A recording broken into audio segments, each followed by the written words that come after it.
This is a brief introduction to agglomerative cluster analysis.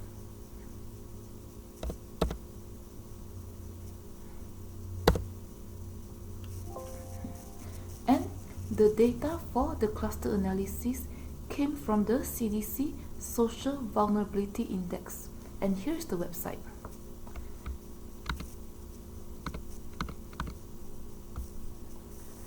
So, you can just go to any web browser and type in CDC Social Vulnerability Index and just scroll a bit down and click on this link.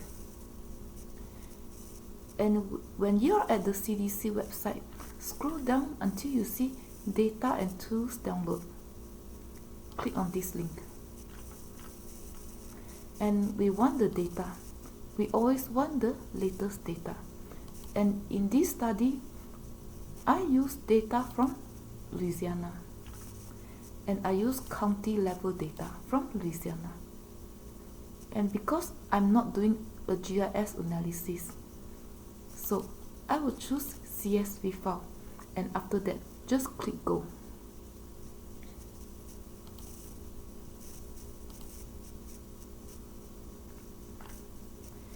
And if you are familiar with SPSS, I'm sure you know there are 7 clustering algorithms available in SPSS. And the bolded ones are the most commonly used ones. The between group linkage method is also called the average linkage method. The within groups linkage method is also called the single linkage method. The furthest neighbor method is also called the complete linkage method.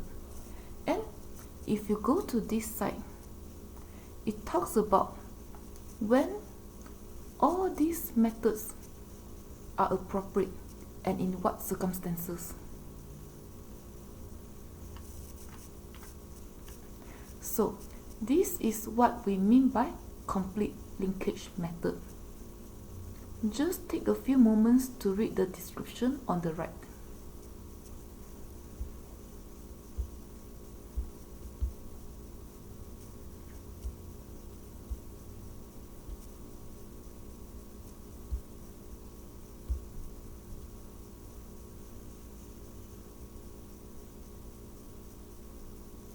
So, because complete linkage method attempts to find the maximum distance between two observations between two clusters, as shown on the figure on the left. This technique is appropriate if we want to uncover unique and distinct clusters among our data points in a given dataset. And this is what we mean by single linkage algorithm or method. Please take a moment to read the description on the right.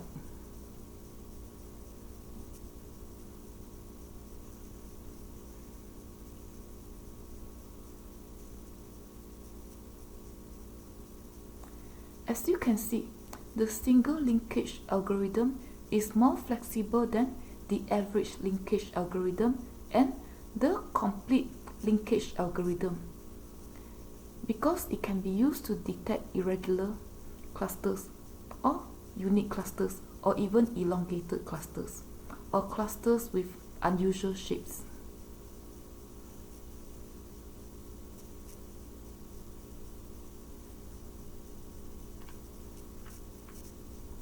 And this is what we mean by average linkage algorithm.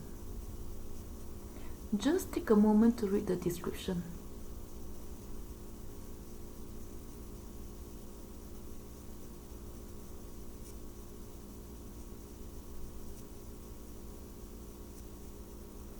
Oftentimes, we use the average linkage algorithm when we don't want extreme values to occupy only one cluster, or extreme values or cases with extreme values, or put it this way, a few cases with extreme values occupying one cluster. And this is what I mean.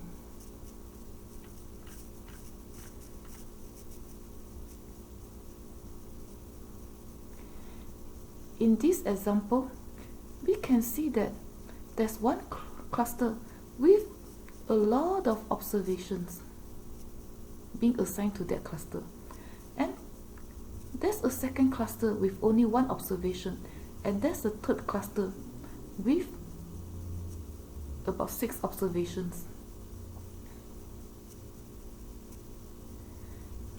And the same thing here, only in this diagram the numbers represent different counties in Louisiana, and in this diagram you can see all the county names, but they are the same thing. So this is what we mean by extreme values in certain counties. And counties with extreme values like Orleans or the 6 counties around here, they are assigned to their separate counties. And as you can see from here, the assignment of counties to different clusters are very unevenly distributed.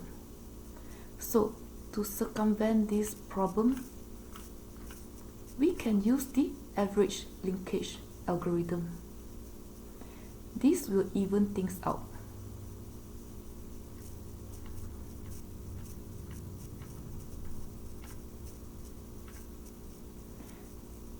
So if we use the average linkage algorithm, as you can see,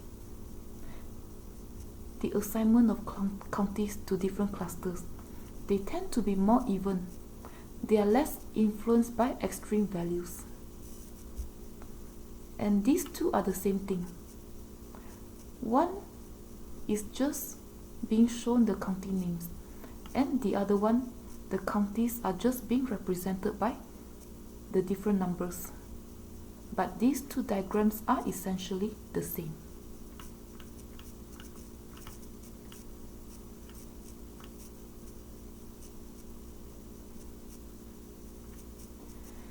And there are 4 common distances to use in cluster analysis when we only have continuous variables in our dataset. The first one is the Euclidean distance, the second one is the Manhattan distance, the third one is the Mahalanobis distance, and the fourth one is the Minkowski distance. And this is what we mean by Euclidean distance. It's just to measure the difference between 2 time points or 2 points, and you take the square root of it. And sometimes we square the distance when we want to assign more weights to more important variables. And sometimes we decide we don't want to use the square to assign more weights to the variables we deem more important in our data set. Sometimes we assign different weights to those variables we deem important. And the formula for square Euclidean distance and weighted Euclidean distance are different for the conventional Euclidean distance. One takes the form of a square root, and when you square this, it's a no-brainer, you'll get this. And this is just weighted by the different weights when we calculate the distance between 2 cases or 2 observations.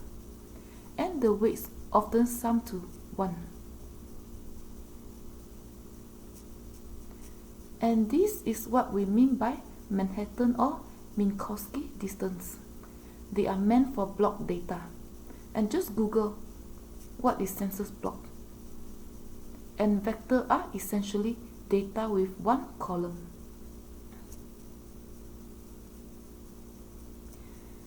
And the purpose of the Manhattan distance is to measure walking distances in terms of the number of blocks.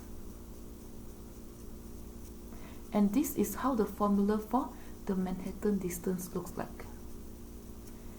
And the Minkowski distance is just a modification of the Manhattan and the Euclidean distance.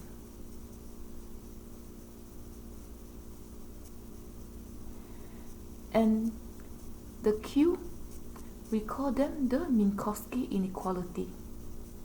When the value of Q is 1, the Minkowski distance corresponds to the Manhattan distance.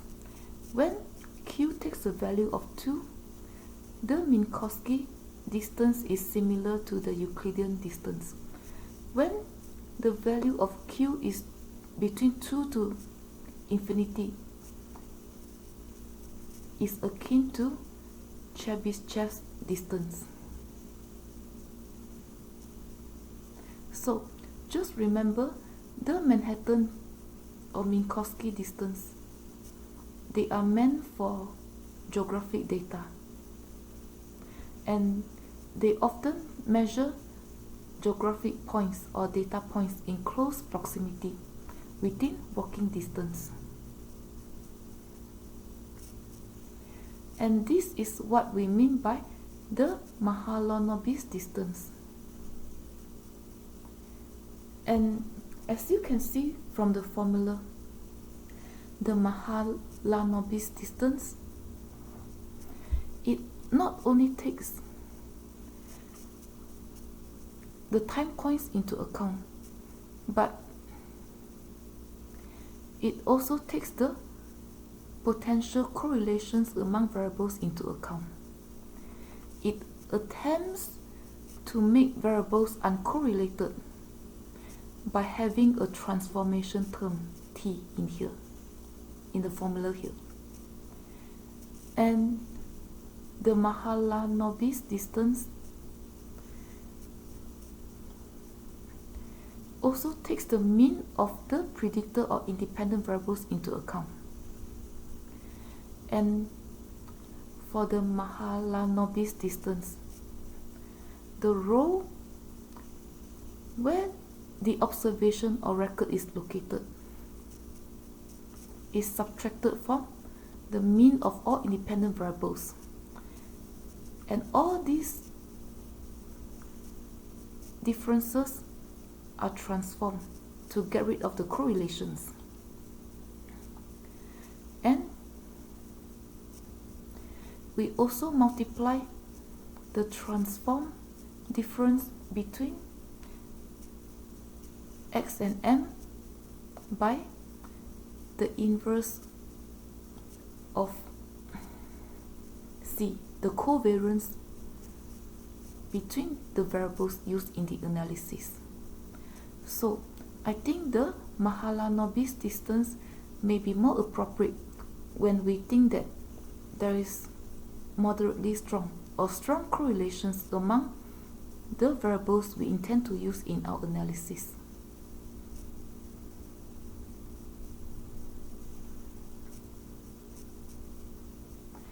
And this website provides a very good explanation of hierarchical agglomerative clustering. And this website provides a very good explanation on how should we determine, or the steps involved in determining the number of clusters to be used in our cluster analysis. So there are 60 counties from the Louisiana dataset obtained from this website. As you can see from the case processing summary obtained from SPSS, there are 60 counties in Louisiana. And I tried different clustering algorithms in my SPSS analysis, but the numbers and percentages are all the same. So I just show the case processing summary using average linkage algorithm. And there are a few ways to determine how many clusters we should use in our analysis. In other words, there are a few ways to determine how should the number of clusters the data should be divided by. The first one is the elbow method. And this is analyzed using the R statistical programming language. I tried to open the SPSS data in R. And after that, I used the elbow method to determine the number of clusters to divide the counties by. And this is what I found. As you can see, there's a drastic drop from the first cluster to the second cluster. So from here, it suggests that 2 clusters may be one potential solution. We can divide our dataset by 2 clusters. And there's also a significant drop in the total within cluster sum of squares as we move from 2 clusters to 3 clusters. So, 3 clusters is another candidate we can divide our data by. And there's another drop from 3 clusters to 4 clusters. And as you can see, as we move from 3 clusters to all the way to more than 20 clusters, things more or less even out. And another method to determine the number of clusters to divide our data by is the skew-halt analysis method. And I ran the skew-halt analysis using R programming language. And the skew-halt analysis suggests that 3 clusters is the optimal solution for the Louisiana County dataset. And this somewhat corresponds to what we saw from the elbow method. There was a significant drop in the total within cluster sum of squares as we move from 2 cluster solution to 3 cluster solution. So there are a big consistency between these 2 methods, the elbow method and the skew-halt method. And I also use a third method just for consistency's sake to find out how to divide my data set in terms of the number of clusters. This time I use the Kolinsky criterion. Again, I conduct this analysis using R. The Kolinsky criterion suggests 10 clusters as the optimal solution. In other words, the Kolinsky criterion suggested that we should divide the Louisiana dataset by 10 clusters. And this is also quite consistent with the elbow method. As we move further right, we see that the total within clusters sum of squares more or less even out. So we can also use 10 clusters as our optimal solution. It's also quite feasible to divide the Louisiana dataset by 10 clusters. So there are also some consistency between the elbow method and the Kolinsky criterion in terms of determining the optimal number of clusters. I'm sure you probably realize the elbow method, we just eyeball the drop in the total within cluster sum of squares from one cluster to another. We are basically eyeballing how the total within clusters sum of squares changes as the number of clusters increases. But the Skillhop analysis and the Kolinsky criterion, they apply a formula to determine the number of clusters to divide our dataset by. And we can always compare results obtained from the Skillhop analysis and the Kolinsky criterion to the elbow method to see whether there are any consistencies among these techniques of determining the number of optimal clusters.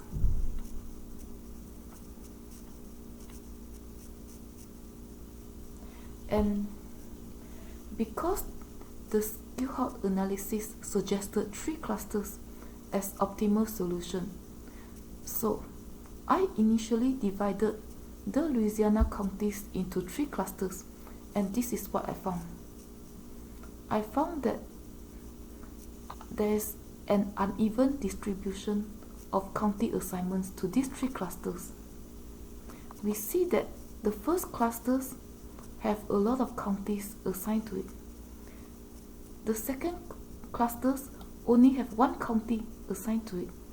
The third clusters have 6 counties assigned to it.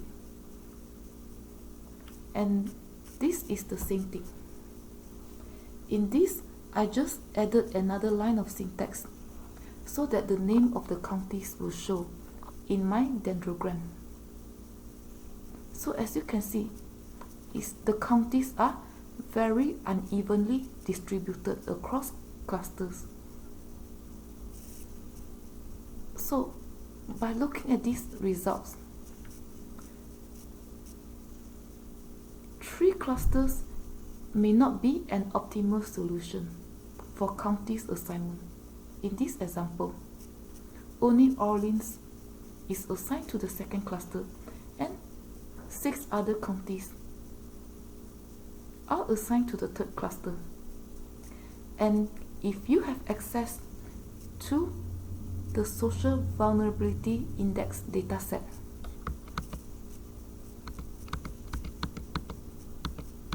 from the CDC website,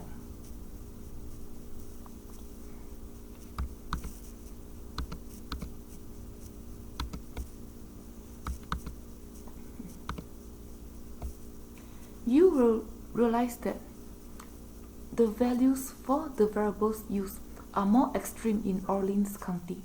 So because of that, Orleans is a cluster by itself, and the values for the variables used in here, the values for all these variables used are also somewhat more extreme for the other 6 clusters.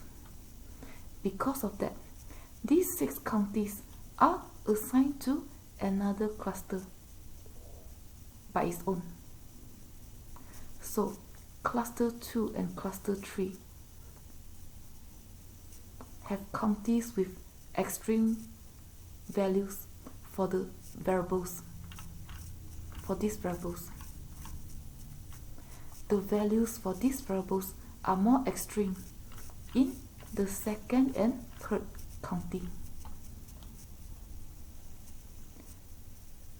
And I repeated my analysis by using 10 as the optimal cluster solution, because from the elbow method, we see that things more or less even out or stabilize from the 10 cluster and onwards. So 10 could be another optimal cluster solution.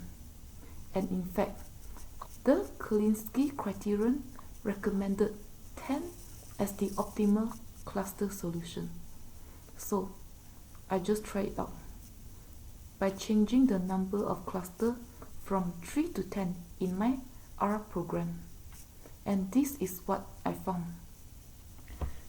The assignment of counties to different clusters are more evenly distributed if we use 10 as the optimal cluster solution. even though Orleans right here is still a cluster of its own, Orleans. And some of these counties with extreme values for the variables used. 4 of them is assigned to one cluster, and East Baton Rouge is a cluster on its own, and Saint Tamery is another cluster on its own. But regardless, if we use 10 cluster as the optimal solution, and we just slightly modify our R syntax, we see that the counties are more evenly distributed in terms of the different social vulnerability measures. So 10 clusters may be more preferable. In other words, dividing the counties in Louisiana by 10 clusters may be more preferable than dividing the counties in Louisiana by 3 clusters. And again, these two are the same thing. One represents the counties by different numbers, and the other one represents the county by their county name in the dendrogram. So it's just personal preference whether you want to represent the counties by numbers or by their names. It depends on the purpose of your analysis. So, as I mentioned earlier, this video is just a brief introduction to hierarchical agglomerative clustering, and the description or explanation of different formulas used may not be the most accurate in mathematical or statistical sense.